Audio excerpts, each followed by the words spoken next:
encontrar allí en el libro de Proverbios capítulo 23, versículo 7, y allí dice, tal es el pensamiento del hombre, tal es él. Ahora, es impresionante lo que dice la Biblia. Es decir, tú eres lo que piensas. Los labios son un reflejo o expresan aquello que tenemos en nuestra cabeza. Palabras soeces es el reflejo de una mente contaminada. Hablas lo que piensas. Nosotros hablamos solamente un 10%, el 90% continúa en nuestra cabeza. Imagínate si ese 10% es sucio, es contaminado, es malo. Imagínate cómo está nuestro pensamiento. Es decir, tal es tu pensamiento, tal es él. ¿Quieres cambiar tu conducta? Cambia tu pensamiento. ¿Quieres cambiar tus acciones? ¿Quieres cambiar tu comportamiento? ¿Quieres cambiar tu vida? El cambio comienza por nuestra cabeza. Porque todo lo que hagamos solamente es un reflejo de aquello que nosotros pensamos.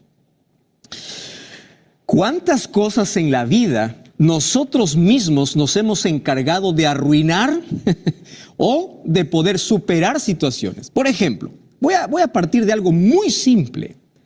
Personas que despiertan el día lunes ya cansados, ¿verdad? Y personas que dicen, hoy es un día pésimo. Ya lo pensaste y ya lo hablaste y ya reforzaste. Y si tú crees en eso, ese día te va a ir pésimo. Nuestros pensamientos influyen grandemente en nuestras acciones. ¿Ya escuchaste aquel famoso poema del poder del pensamiento? Si tú crees que puedes, puedes. Tú crees que eres fracasado, eres fracasado. El pensamiento influye tanto, tiene un poder extraordinario. Ahora, nuevamente el texto, porque ¿cuál es su pensamiento? El pensamiento que esté en su corazón, está hablando de pensamientos, corazón está hablando de mente, tal es él. Entonces yo te pregunto, ¿qué piensas? ¿A qué dedicas tiempo en la vida? Y nuestros pensamientos se forman en base a lo que nosotros vemos y lo que escuchamos.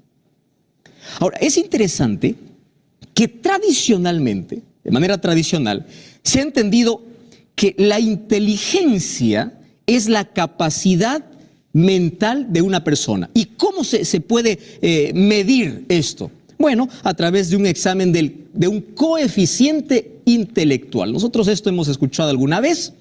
Y allí tú puedes hacer un examen, un test, etcétera, etcétera, y tú puedes ver cuál es el grado de coeficiente intelectual.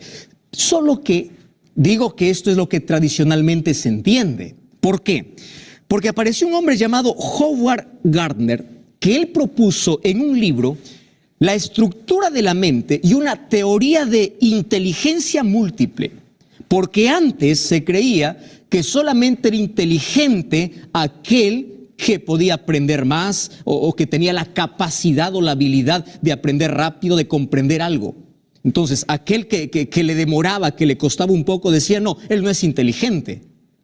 Sin embargo, allí tras ese estudio y ese libro de estructuras de la mente, él dijo así, todos somos inteligentes, solo que en diferentes aspectos.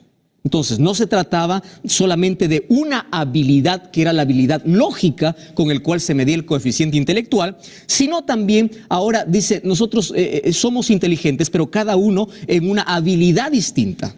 Y allí nosotros conocemos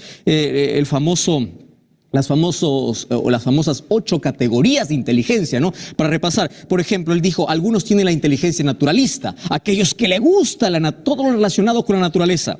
Otros tienen la inteligencia musical, no todos lo tienen. Les gusta cantar, les gusta tocar un instrumento. Otros tienen la inteligencia lógico-matemático. Otros la inteligencia interpersonal, la capacidad de relacionarse fácilmente con las personas. O la inteligencia corporal kinestésica, aquellos que hacen malabares allí con su cuerpo, ¿verdad? O la inteligencia lingüística o la intrapersonal, una inteligencia interior. Pero hay una inteligencia interesante que lo llama la inteligencia espacial o existencial. Y esto tiene relación con la moral de la persona. No he venido a hablar de los diferentes tipos de inteligencias. Hablamos de mente, del poder de la mente. Y eso tiene que ver con la inteligencia que nosotros tengamos. Sin embargo, en el año de 1995, apareció otro psicólogo, periodista también él, llamado Daniel Goleman. Y él lanzó un libro que fue bestseller, es decir, el más vendido. Y allí apareció con una novedad, al cual él llamaba inteligencia emocional. ¡Wow! Y esto sí que es extraordinario. Entonces, ¿qué cosa es la inteligencia emocional? La inteligencia emocional es la capacidad, escúchame bien, para identificar, para evaluar y para controlar nuestras emociones. ¡Qué inteligencia!, ¿verdad?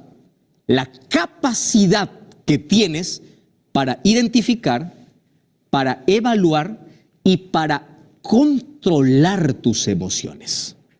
Ahora, en ese libro destacaba por lo menos algunos aspectos distintivos de esta inteligencia. Me encanta. Conocer la mente del ser humano es tan profunda que ahora hay una ciencia o hay una carrera que se dedica a estudiar el comportamiento de las personas. Ahora, aquí él dijo, existen 5 aspectos distintivos cuando hablamos de inteligencia emocional. Una de ellas es, tenemos que aprender a conocer nuestras emociones. Número 2, tenemos que aprender a manejar nuestras emociones, a reconocer las emociones de los demás, a manejar nuestras relaciones con los otros y a automotivarnos solos para alcanzar nuestras metas. Que no necesitemos que alguien siempre esté allí empujando, motivando. No, nosotros tenemos la capacidad para motivarnos. Ahora, fíjate qué interesante, que esta es la inteligencia que hoy el mundo está buscando. Pastor, ¿eso qué relación tiene con la Biblia? Mucho, ahora te voy a mostrar. Mira, cuando tú sales de la universidad, es posible que tú hayas sido un brillante alumno o ahora estés en un puesto de trabajo, has ascendido, porque tienes un buen coeficiente intelectual. ¿Qué estoy diciendo? Eres inteligente o eres hábil para poder aprender, para poder con facilidad allí reconocer ciertas cosas, o tiene la facilidad de poder aprender situaciones o cosas que tienen que ver con tu trabajo. Eso está bien. Tú puedes ser brillante en matemática, en historia, en lengua, en lo que tú quieras. ¿Está bien? Correcto. Sin embargo, el coeficiente intelectual te ayudará a conseguir trabajo porque eres brillante. Pero quien te ayudará a mantenerte en el trabajo no es tu coeficiente intelectual, sino es tu coeficiente emocional. Esto tiene que ver con relaciones. Hoy, las empresas, más que personas brillantes en conocimiento, buscan personas que sepan relacionarse, personas que sepan controlar sus emociones, personas que tengan ese tipo de madurez para poder enfrentar los problemas y los desafíos que la empresa les presenta. Eso es lo que se conoce hoy como coeficiente emocional. Y sabes una cosa, nuestro coeficiente emocional es aquello que nosotros alimentamos todos los días, y esto tiene que ver con todo lo que nosotros vemos o escuchamos. Por ejemplo, mira, se hizo un estudio que mientras más miramos programas de entretenimiento que no nos ayudan a nuestro desarrollo personal, nuestra creatividad baja y nuestro rendimiento académico también. Es por eso que de allí muchos se preocupan y dicen, pero ¿por qué? ¿Qué pasó con mi hijo, verdad? Bajó en su rendimiento académico. ¿Qué cosa está mirando? ¿Cómo está alimentando su mente? Y tú sabes que esto es un principio bíblico. Si tú vas al libro de 2 de Corintios capítulo 3, versículo 18, el apóstol Pablo dice que nosotros somos aquello que vemos. Es por eso que en 2 de Corintios 3, 18 nos insta a contemplar a Cristo. Y mientras más contemplemos a Cristo a través de la palabra de Dios, a través de la comunión con Él, nosotros nos pareceremos a Él. Porque finalmente, con aquello que alimentamos nuestra mente, es la manera como nosotros vamos a reaccionar y enfrentar en la vida.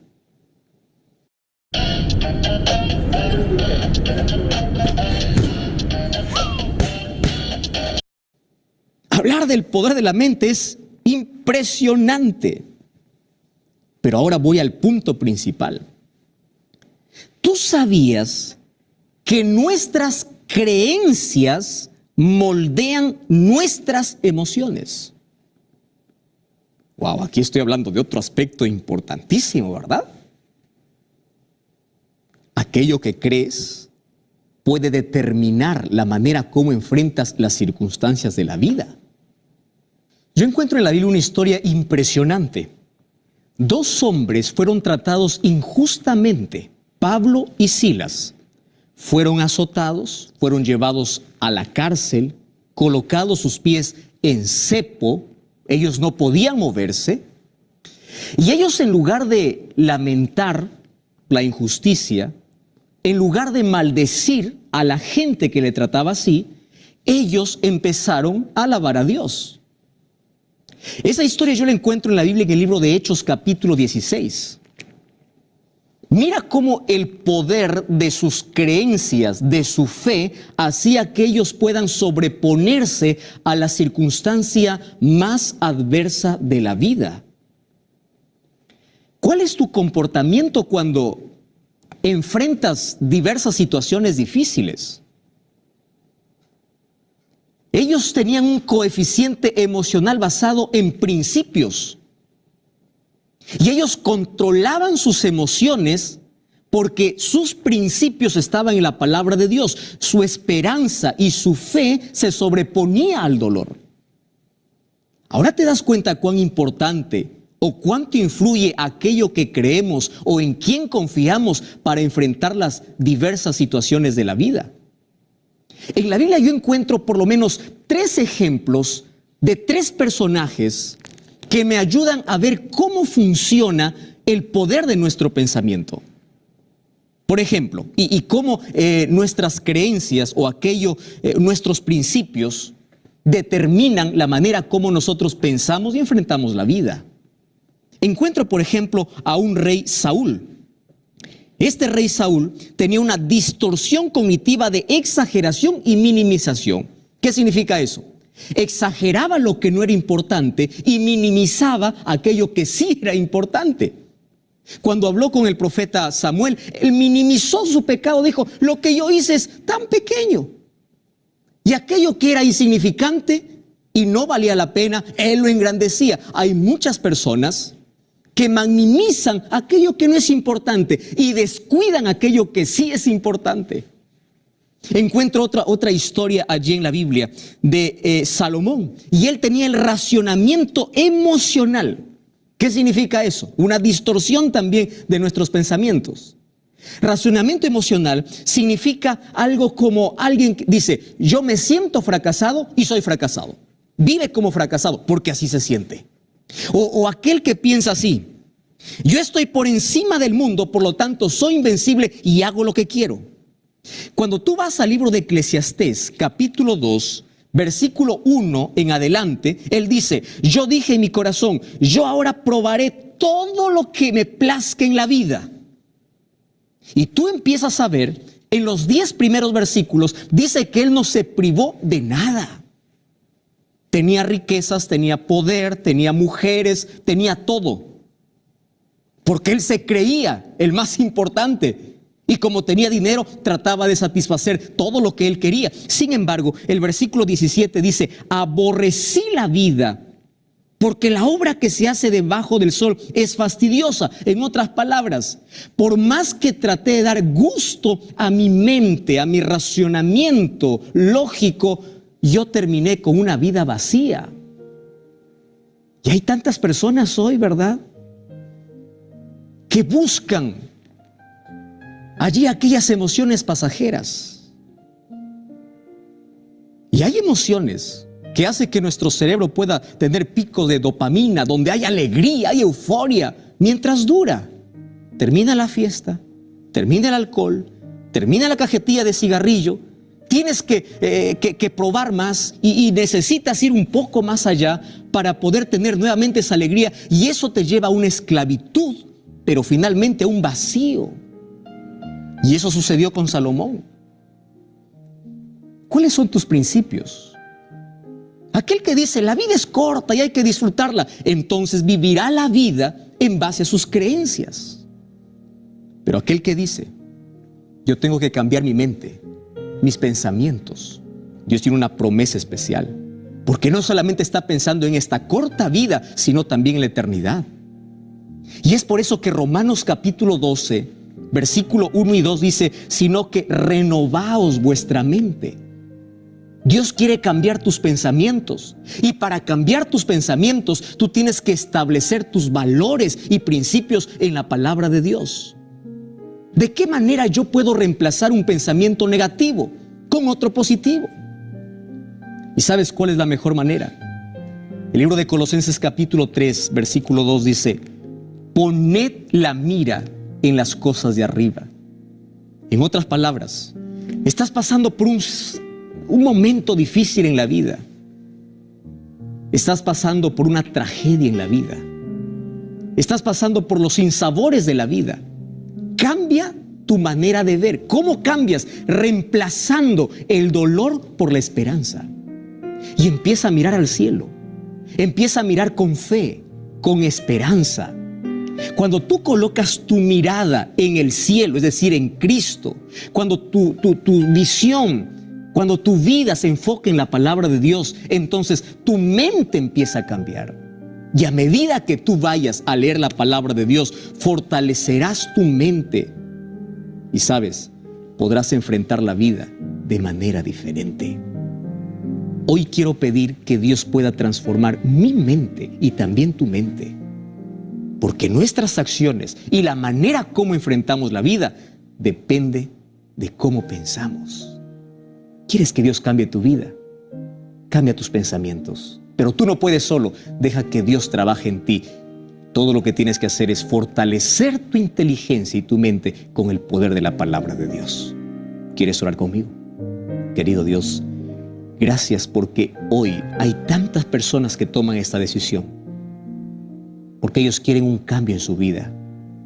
Quieren que sus acciones, su comportamiento, conducta sea diferente. Mas no podemos si nuestra mente continúa siendo la misma.